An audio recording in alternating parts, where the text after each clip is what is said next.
Buenas tardes a todos.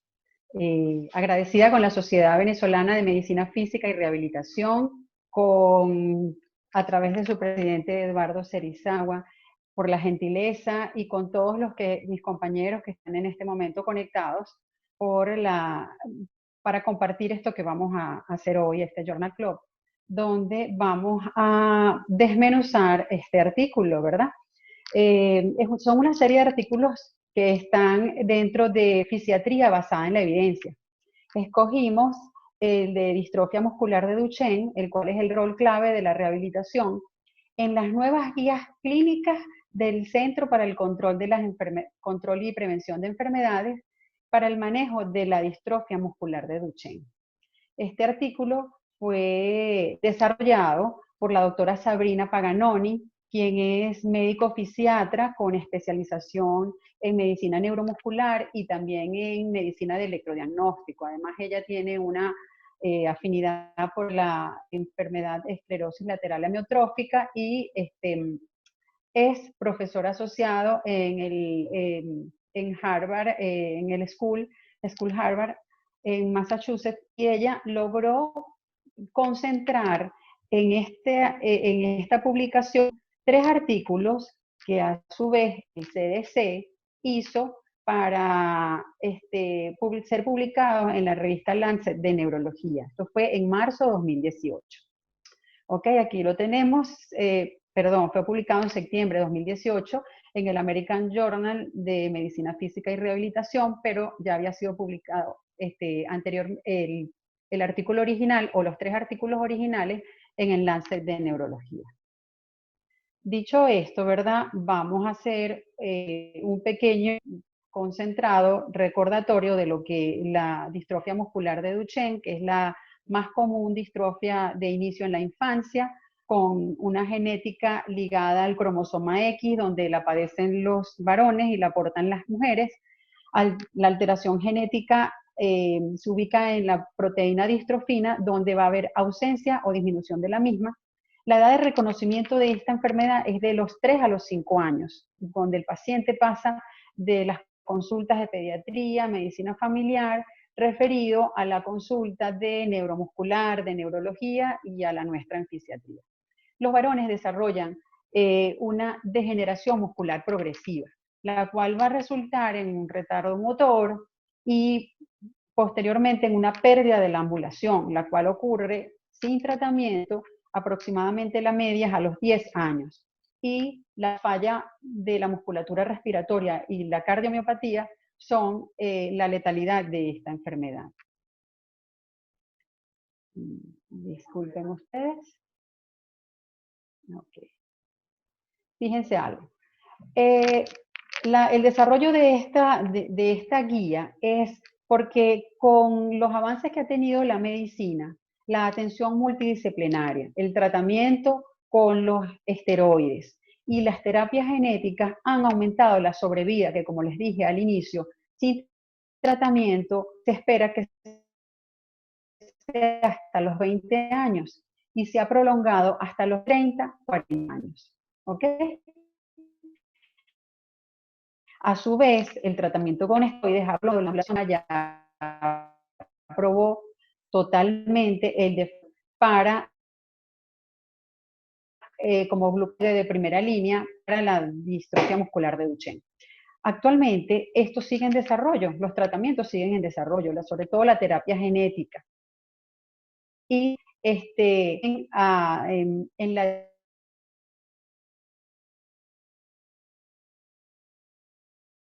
distrofina, hay 2 agentes que están disponibles. El Ataluren en Europa desde el año 2014 y el Eternicept en USA, en Estados Unidos, desde 2016. Fíjense una cosa. Aquí tenemos, este es el artículo que fue publicado en el Lancet de Neurología, ¿verdad? Este es la parte 1, donde tienen un enfoque muy, muy integral, de máximos, porque menos esperanza de vida lleva a nuevas expectativas. Y aunque genera un optimismo, pues nos deja como desnudos frente a nuevas realidades que se van presentando. El cambio de la adolescencia a la adultez produce nuevas situaciones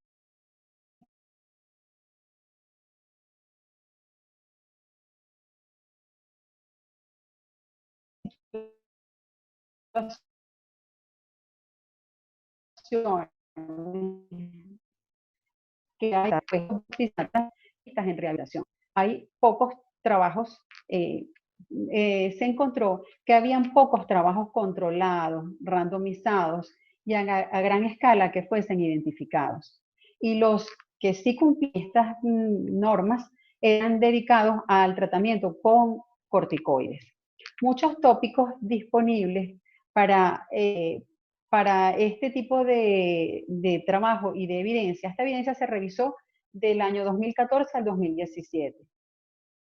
Como no había evidencia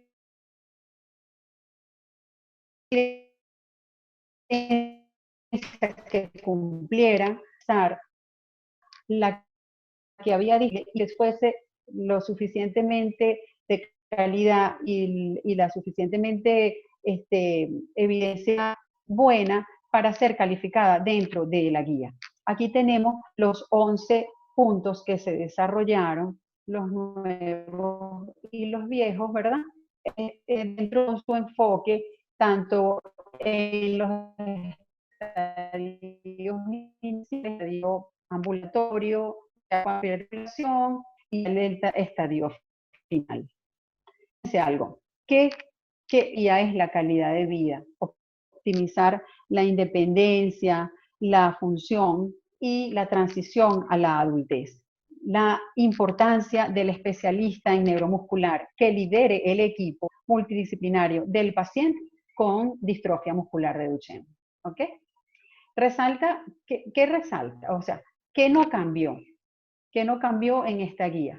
El rol de la rehabilitación sigue siendo súper importante a lo largo de toda la vida. Estos son pacientes que no van a salir de nuestros servicios porque promovemos función, independencia y calidad de vida.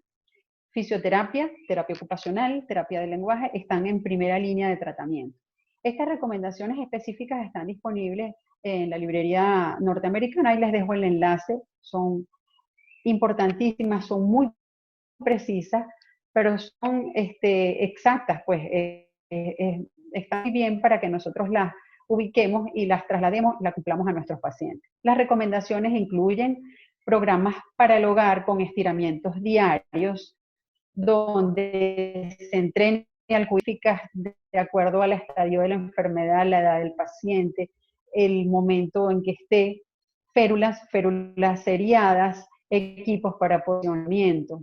Además, también tiene recomendaciones específicas para el ejercicio, ya sea aeróbico, y recomienda que sean las especialidades recomendadas son natación y ciclismo. Se prohíbe el ejercicio excéntrico, por eso es que hay que darle mucha importancia a que los cuidadores y los entrenadores o el fisioterapeuta vigile que no haga ejercicio excéntrico por error y que no haga ni alta resistencia ni carga. Importancia del fisiatra. Es, digamos, que el punto clave de este artículo, lo que nos llevó y nos encantó. El fisiatra tiene un rol crítico en el manejo contemporáneo del paciente con Duchenne. Lo ideal es que sea un fisiatra con entrenamiento en medicina neuromuscular, como lo hacen en muchos países, ¿verdad? Y podemos asumir el liderazgo o formar parte importante del equipo interdisciplinario que va a contar, esto viene nuevo en esta guía, va a contar con endocrinólogo, con neurólogo, con oftalmólogo, con nutricionista, que también lo están anexando nuevo, y obviamente el médico que lidere, el médico especialista en neuromuscular, que se recomienda que sea fisiatra, que lidere esto, es el que va a llevar la batuta y el que va a ir derivando a las diferentes especialidades de acuerdo a la necesidad del paciente en ese momento. Fíjense algo, los tratamientos modificadores continúan desarrollándose. Esto no se para, esto genera optimismo, esto Hay muchas fundaciones, muchas implicadas, muchas personas implicadas en esto, y la rehabilitación seguirá creciendo. Nuestro trabajo es llevar al paciente en su mejor calidad de vida, a esperar que estos tratamientos modificadores de la enfermedad y genéticos encuentren al paciente en su mejor estado. Aquí tenemos el artículo. Muchas gracias y nuestra ronda de preguntas. Pregunta que si me escuchan. Hola, ¿me escuchas? Buenos, muchas gracias.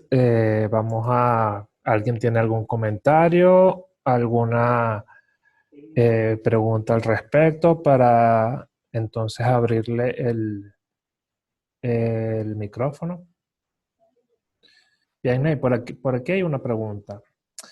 Correcto, dímela. Eh, en cuanto al enfoque actual en la transmisión genética, y muy importante el consejo genético, ¿cuál es el seguimiento a las hermanas de los pacientes masculinos afectados? ¿Qué recomiendan en específico en las últimas guías clínicas?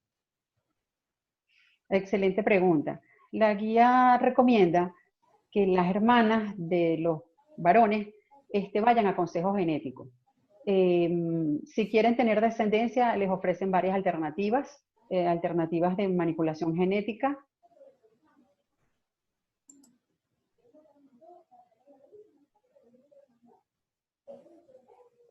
¿Aló? ¿Aló?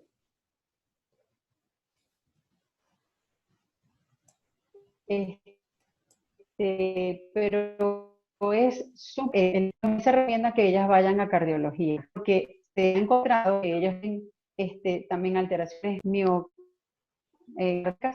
para las hermanas de los pacientes con distrofia de Duchenne. A ver.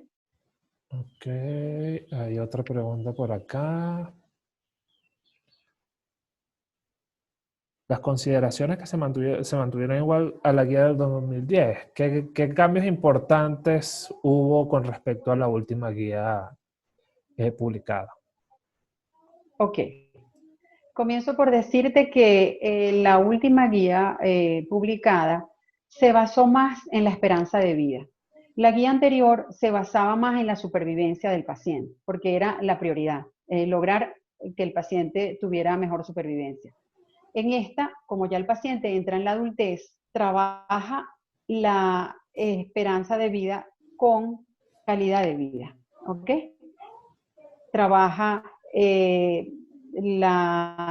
paciente el enfoque psicosocial, donde le dan muchísima importancia al apoyo psicológico de estos pacientes. Incluso evaluar si la medicación que está recibiendo no le causa trastornos psiquiátricos. Es muy importante que ese paciente mentalmente esté sano. También va a trabajar la independencia y la intimidad de ese paciente, cosas que no se habían tratado en las anteriores, porque en la anterior revisión eran pacientes niños que llegaban solo a la adolescencia. Se trata de pacientes adultos. Y entonces en estos pacientes adultos, pues se va a trabajar la inserción en la sociedad a través de fundaciones. Se trabaja mucho la vocación, la inserción a un mercado de trabajo que generalmente es online, puede ser desde la casa. Se trabaja básicamente esos tres aspectos: la función, la independencia y la calidad de vida. Es lo que enfoca esta guía, y estos son los cambios que propuso. Ok, nos está llegando otra pregunta.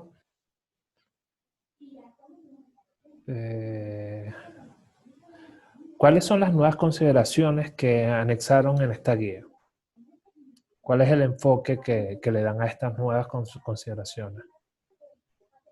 Bueno, parte de lo que ya comenté, las nuevas consideraciones son el ingresar a este paciente a la vida adulta. El tomar en cuenta que este paciente tiene necesidades nuevas y como tal debe ser trabajado. Ahí voy a mostrarte una aquí. Voy a mostrarles, no sé si pueda, ¿me ayudas? Vamos a poner esto en grande para verlo. Y por edades, por etapas en el que se encuentra el paciente, va haciendo una lista de requerimientos y de cómo solucionarlos, de cómo darles a esa necesidad, cómo darle una respuesta.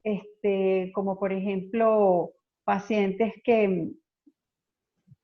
okay, pacientes que están en etapa no ambulatoria, que están en etapa terminal, se recomienda que tengan cuidadores dentro del hogar o que tengan entrada a hospicios, que tengan apoyo psicológico, que tengan apoyo fundacional. Básicamente es lo nuevo de este enfoque. Ok. Otra pregunta, ¿qué hacen con respecto al electrodiagnóstico o alguna recomendación en particular? Y con respecto al tratamiento biológico, ¿hay ahorita en Venezuela la disponibilidad del mismo? Ok. La electromiografía, comienzo por responderte la primera pregunta, la electromiografía ya no tiene valor diagnóstico. Sin embargo, estos son pacientes que cuando nos llegan, como pasan por varios servicios antes de llegar al diagnóstico, probablemente se les haga una electromiografía dentro de las primeras intervenciones que se le hacen. Sí sirve, la electromiografía va a hacer un mapeo muscular, va a hablar de calidad del músculo, de donde estamos parados, ¿verdad?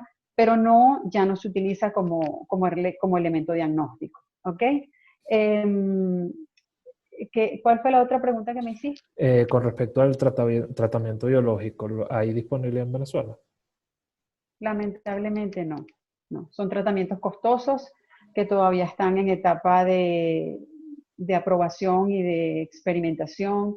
Hay otros, no solamente los dos que te nombré, hay otros que están actualmente en etapa de experimentación, donde incluso tienen pacientes para que entren a grupos de trabajo, pero siguen siendo muy costosos. Todo el tratamiento que lleva el paciente con Duchenne es costoso. El abordaje respiratorio es muy, muy costoso porque son pacientes que cuando entran en la etapa no ambulatoria deben ser trabajados con ventilación asistida y eso ya implica altos costos. Deben tener sillas de rueda motorizadas, altos costos.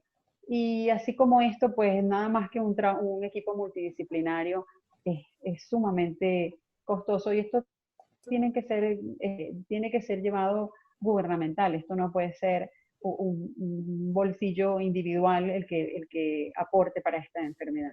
Entonces, yo siempre le digo a mis pacientes que no perdamos la fe, que en cualquier momento nosotros podemos pudiésemos estar frente a estos nuevos tratamientos que se hacen en otras partes y que nuestro deber es proporcionarle en la medida de lo que tengamos todas las herramientas que tengamos acá. Y las herramientas que tenemos acá, pues siguen siendo el equipo multidisciplinario, las ayudas, las férulas, ok, en las medidas de nuestras posibilidades.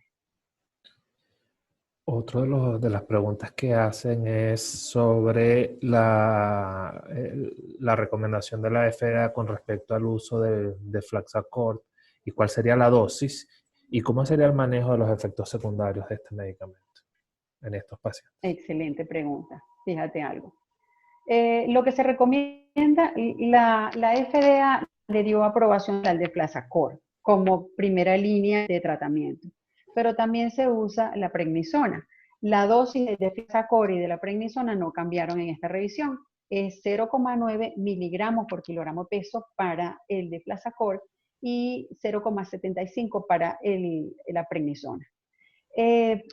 ¿Por qué el de Flaxacort? Porque definitivamente tiene menos efectos secundarios, a pesar de que tengas que aumentar la dosis para lograr el efecto positivo de ellas, pero definitivamente los efectos secundarios hay que tomarlos en cuenta, ¿ok? Y estos son pacientes que, por ejemplo, el paciente que ingresa a Deflazacort tiene que ir a una consulta anual con oftalmología porque las cataratas se encuentran dentro de sus efectos colaterales. Tienen que ir a nutrición porque son pacientes que hacen obesidad. Además que tienen que tener una alimentación adecuada con buen soporte de proteico balanceado. ¿Ok? Tienen que estar, incluso estos pacientes tienen que ser educados sus familiares. De hecho, la recomendación es, el esteroide se inicia cuando el niño llega a la consulta, después de que se habla con los familiares, se les explica los efectos colaterales y aprobación por parte de la familia. ¿Por qué? Porque la familia tiene que estar preparada por si hay una crisis suprarrenal, tiene que tener el medicamento de rescate, ¿ok? Tiene que tener la hidrocortisona para una crisis de este tipo, tiene que saber reconocer los síntomas que se presentan e inclusive ya resolver en casa antes de llegar a la emergencia. Y cuando llegue a la emergencia, en la emergencia tienen que saber cómo trabajar, cómo tratarla. Por eso el médico cabecera del equipo tiene que estar disponible, porque esos pacientes llegaran, pues entonces no hay manejo de ellas. El médico cabeza neuromuscular tiene que decir, sí, mira, él está en una crisis y hay que trabajarle su crisis suprarrenal que está teniendo en este momento. Además de eso, son pacientes que no se les puede suprimir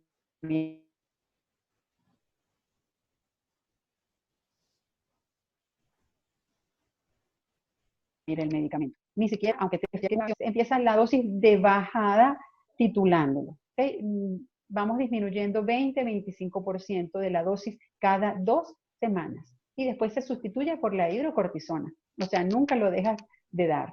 Pero tienes que explicarle a los padres que, por ejemplo, tienes que darles suplementos de calcio y vitamina D. Son niños que deben llevar sol. Son niños que deberían tener bipedestadores para tener posición vertical, proteger de las caderas, tener adecuadas perulajes para disminuir en la medida de lo posible las contracturas que se instalan por las posturas mantenidas.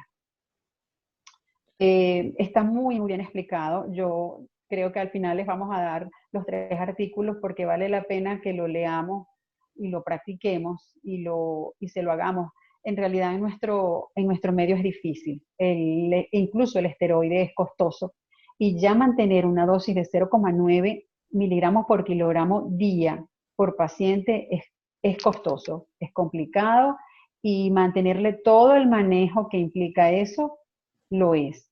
Pero el paciente que tú educas, que tú le dices, tienes que tener siempre una reserva 2-3 meses de tratamiento, 2-3 meses, para que no baje, pues no puedes, eso tiene que asimilarlo la familia. Sí, el doctor Edgar Gómez, comenta el costo de los diferentes tratamientos en Estados Unidos. Sí. Menciona el de Flaxacor, 20 tabletas, el costo de 20 tabletas es $123. El Ataluren, el costo anual son 220.000 euros al año. El Eteplirsen son 250.000 euros al año. Estamos hablando de montos prohibitivos para el 99% de la población. Para el venezolana, sí. De hecho, bueno, yo tengo mundial, un no paciente creo que se fue. Sí, mundial es igual, es costoso. Yo recuerdo que la doctora María Eugenia, especialista en rehabilitación respiratoria neuromuscular, alguna vez vino a Venezuela, alguna vez la visité en México, y ella decía que estos pacientes, cuando se les hace el diagnóstico, le tienes que decir a los padres, empiece a hacer una alcancía, pero de fundaciones, porque usted lo que necesita es un sponsor que lleve y garantice que su niño va a tener una calidad de vida. Es difícil, es difícil y puede generar pesimismo. Por eso insisten tanto en que en esta guía lo remarcan muchísimo, porque de paso hay medicación que puede favorecer a la depresión. Entonces tienes que estar pendiente y hacerles tablas y hacerle evaluaciones que evalúen el riesgo al suicidio, cosa que sucede con estos pacientes. Y tienes que darle apoyo al cuidador. porque es una realidad muy dura, pero esa realidad versus la realidad de encontrar que el paciente no le hagas nada, pues tampoco, no nos corresponde a nosotros. Otros de las No preguntas sé, que nos hacen, queda tiempo. nos quedan 6 minutos y medio. Hacen otra pregunta aquí, teniendo en cuenta la medicina integrativa, ¿hay alguna terapia alternativa que tenga aval para ser usada en estos pacientes? Acupuntura, terapia oral, por ejemplo. No te puedo responder, en la guía no hacen alusión a nada de eso. Supongo que terapia neural la pudiésemos usar en caso de dolor, porque si el paciente tiene dolor dentro de la indicación, no habría ningún problema, pero allí específicamente no hacen mención a nada de esto. Doctor Edgar Gómez pregunta el manejo que sugiere la guía en relación a la educación sexual en estos pacientes. Sí, en realidad no es tan explícita, ¿no? En cuanto a la educación sexual. La recomienda, porque cuando habla de intimidad, la recomienda. Entonces, si se puede enviar al especialista en sexología, se le puede enviar un terapeuta en sexología, porque son pacientes pues, que van a desarrollarse a pesar de tener la condición de debilidad muscular instalada. Pero sí está considerado dentro de las indicaciones que tiene esta nueva revisión que se hizo. También el doctor Edgar Gómez comenta, en medicina integrativa los parámetros son mantener alcalino el terreno, hablando del paciente. La medicina alopática está trabajando sobre el manejo genético y en medicina física y rehabilitación trabajamos en el manejo de su epigenética, por eso son tan importantes. Agradecida con el doctor Edgar con su aporte, me parece muy interesante e importante, ¿verdad? Aunque no lo nombre acá porque esto es medicina alopática, no estamos hablando de eso, pero sí entendemos que definitivamente el enfoque holístico, pues debemos involucrar esas cosas también. Bueno, si no tenemos ninguna otra pregunta o comentario, agradecemos enormemente a la doctora Vianney Ojeda por tan brillante presentación del artículo. Los invitamos a todos los que estén interesados en algún momento en presentar algún trabajo o algún artículo en particular, nos pueden escribir en forma directa para meter esa participación dentro de la programación de actividades que estamos desarrollando. Y nuevamente, muchísimas gracias, Vianney, por la ayuda con tan cortísimo tiempo que te lo pusimos. Pero como siempre, brillante tu participación y aporte. En realidad, la agradecida soy yo, pues siempre esto nos hace aprender a todos. Y cuando uno aprende, estás redundando en beneficio para tus pacientes, ¿ok? Tenemos tanto por dar y tanto por hacer que no nos alcanza el tiempo. Me encantaría que revisaran un poquito los artículos que vamos a mandar, ¿verdad? Porque tenemos los estadios en el momento del diagnóstico, el enfoque temprano cuando el paciente deambula, cuando el paciente ya está llegando al final de la deambulación, cómo incluso te enseña a aplicar herramientas que te van a dar un pronóstico predictivo de cuándo va el paciente a dejar de marchar, ¿ok? Aplicando las herramientas que nosotros hacemos, prueba de los 6 metros, la de los 10 metros, la de sentarse, cuánto tiempo tarda el paciente en elevarse de la silla y tú dices, le quedan aproximadamente desde este momento hasta 12 meses para dejar de caminar y consejo psicológico y ello a esa familia y a ese niño.